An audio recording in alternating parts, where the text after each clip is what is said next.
Well, good to get a road win in league play in late November this past weekend at UConn. Certainly was an exciting ball game. I thought the players were very engaged all week last week. I thought they were prepared to play on Saturday. I thought we played very hard. I really liked the way our sideline was all throughout the day on Saturday. I thought the players were very into the game. I thought they did a great job with timeouts, sideline adjustments, things like that. Just really responding time after time. Certainly we made some mistakes on Saturday. And with some of the ones that we made, they were the big ones. Several times during the ball game, I thought we were in position to put the game away, maybe put some distance between us and UConn. But to their credit, when we made mistakes, they capitalized on those mistakes and stayed in the ball game. I said it a couple times in interviews since Saturday. I thought the real critical turning point was when we had a 7-point lead and we had them pinned deep off their goal line. We gave up the 94-yard touchdown pass. Then a couple plays later, we throw the pick that gets returned back deep into our territory. So the game tied in the fourth quarter, you're teetering on them taking complete control of the ball game. Our defense was able to get a 3-and-out right there. Offense came back on the field, drove down the field, scored to take the lead permanently, and then we were able to get the big stop there at the end, with just seconds remaining in the game. So I just think that whole sequence shows the growth of this group. I think it shows the resiliency, the mental toughness, because I think given that same exact scenario back in late August, early September, I don't know that we win that ball game. Everybody looks at UConn's record and they'll think one thing, but this is a football team that's probably better than they were a year ago, playing their last home game in the league. It was senior day for them. Certainly Coach Edsall is someone that I respect a lot for what he's accomplished in his career there. 10 years ago Saturday they beat Notre Dame, and we're headed to the Fiesta Bowl a year later. So this is a guy that knows what he's doing. So given all those factors, that was a challenging game Saturday, and I'm proud of our guys and the way that they fought to come out of that with a win. I think you can see that they're, how they felt about that with the, some of the post-game stuff that got shared on social media with the celebration in the locker room, and the significance of a fourth win for the senior class. It is what it is. We all know the situation that I walked into last December, but the senior class is the first time in their career that they've won 4 games in a season. I don't think that doesn't mean something to them. We all wish we had 6 wins right now. We wish we were playing for a 7th and a bowl trip. But the reality is we got our fourth win on the season. We have an opportunity going into our senior day this Saturday, our last home game, last game of the season, senior day for us. We have a chance to fight for win number 5 against an extremely talented Tulsa team, a team that, much like us, has had games throughout this year where they had opportunities to knock off several of the best teams in the country. They did get UCF, but they also had opportunities in triple overtime against SMU, last play of the game against Memphis, and then close games against Cincinnati and several others. So a team that is much better than their record, a team that has as much talent as anybody in this league and has some of the top players in this league on their roster. So, it's a deal. We're going to have to really play well Saturday to have a shot. And our team is very motivated this week. I expect us to have a great week of practice. I expect us to be dialed in and ready to play on Saturday. I expect a big rowdy crowd of Pirate faithful here on Saturday, and it should be a great game. Coach, the offense is getting better all the time, and it seems like the big key this week is how much better the defense can get. How close are they to making a bit of a breakthrough? Well, I think you look at the game last week. You have 3 to 5 plays that were the chunk of the yardage that UConn earned on Saturday, and certainly you have to eliminate those big plays. You had 2 big pass plays that resulted in scores. You had 2 more big pass plays that were a result of players slipping, and then a route not played very well. But you take just those few plays out, and you played much better on Saturday. I was pleased with the way we defended the run on Saturday. I was pleased with a lot of things that we did, but you have to eliminate those plays. That's what defense is all about. you do very much sound like you're making excuses sitting up here, because the reality is you gave up, over 400 yards passing on Saturday. And, we gave up those big plays. And those are things that we have to work to eliminate. I agree with your assessment that Tulsa looks a lot better than their record indicates. When you've seen a lot more of them on tape than we have, what specifically concerns you about them when you look at their play so far this season? Well, the thing that concerns you is, you can look at both sides of the ball, and it's the same on both sides of the ball. They have, a handful of the best players in this league. And, Coach Montgomery has a background being the offensive coordinator at Baylor for Coach Bryles when they were really rolling. They run that style of offense. It's going to be a tempo, check with me offense. They're going to put their foot on the gas at certain points. They're going to, check with the sideline at other points. Zach Smith is a veteran quarterback, grad transfer from Baylor.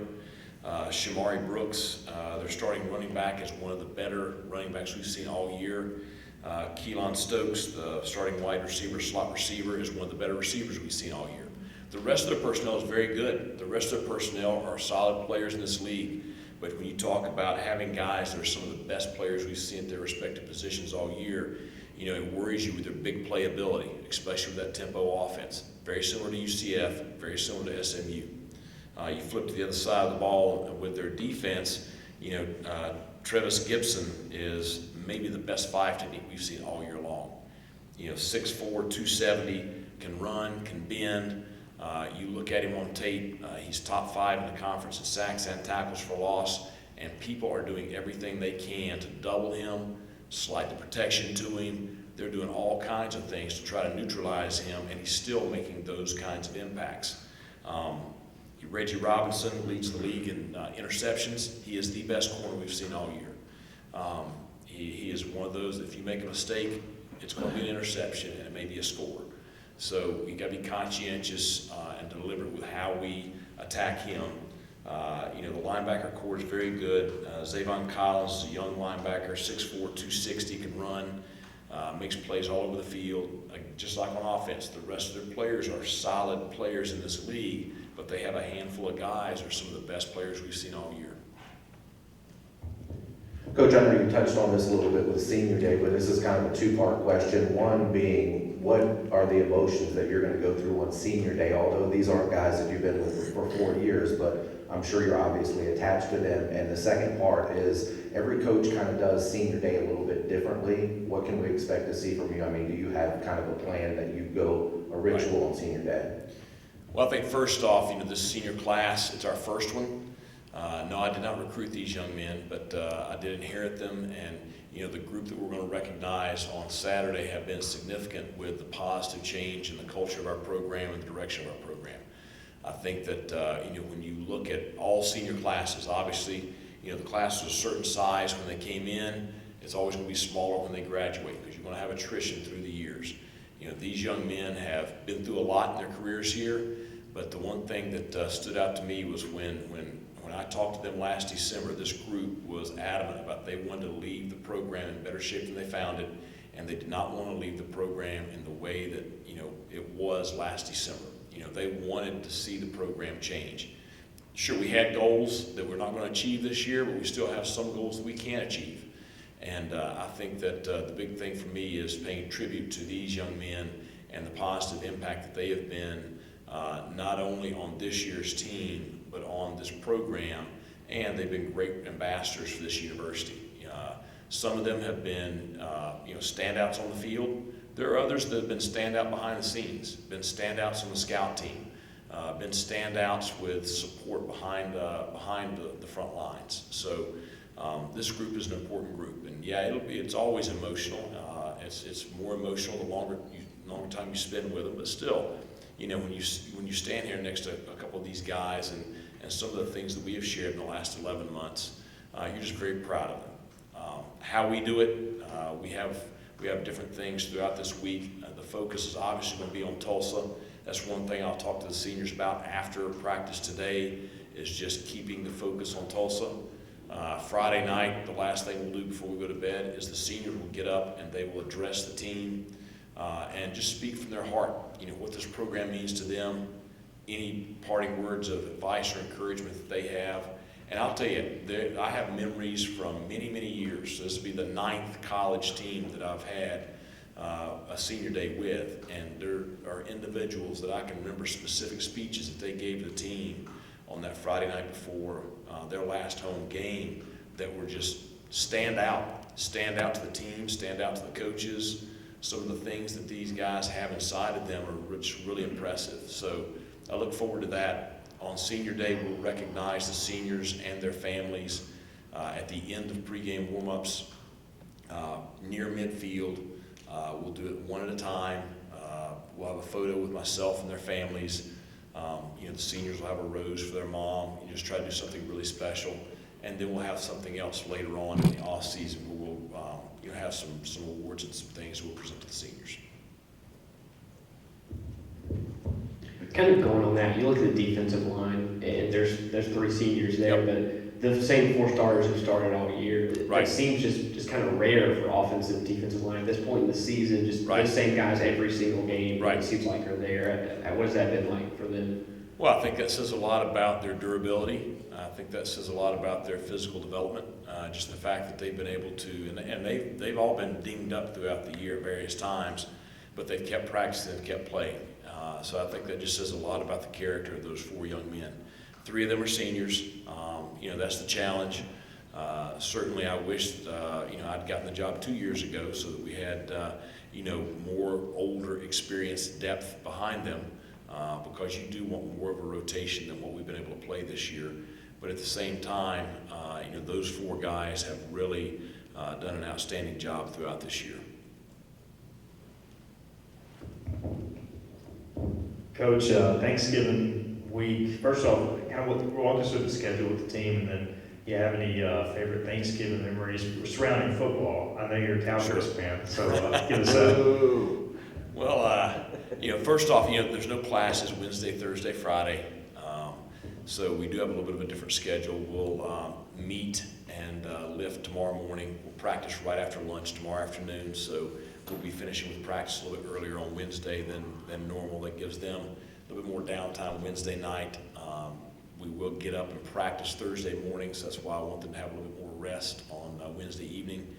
After we finish practice, we'll have a team Thanksgiving dinner at 1 o'clock Thursday afternoon. The coaches and their families will be there, along with the players and the support staff. And it's nothing. It is a traditional Thanksgiving meal, but it's really a time that we focus on being thankful for what we have. Really enjoy that fellowship together. After we're done with that, the team will have the rest of Thanksgiving Day off.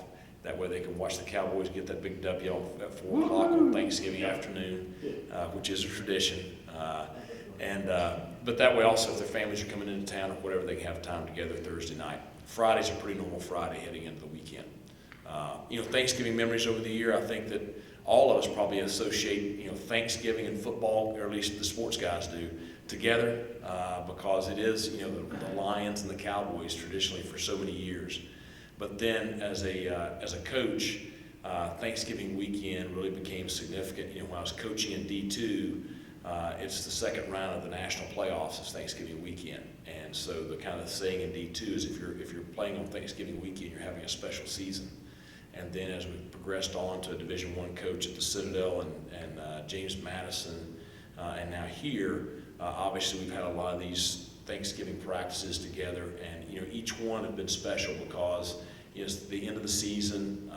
We've had some great memories, some great wins on Thanksgiving weekend, and hopefully we can create one more significant Thanksgiving memory this weekend.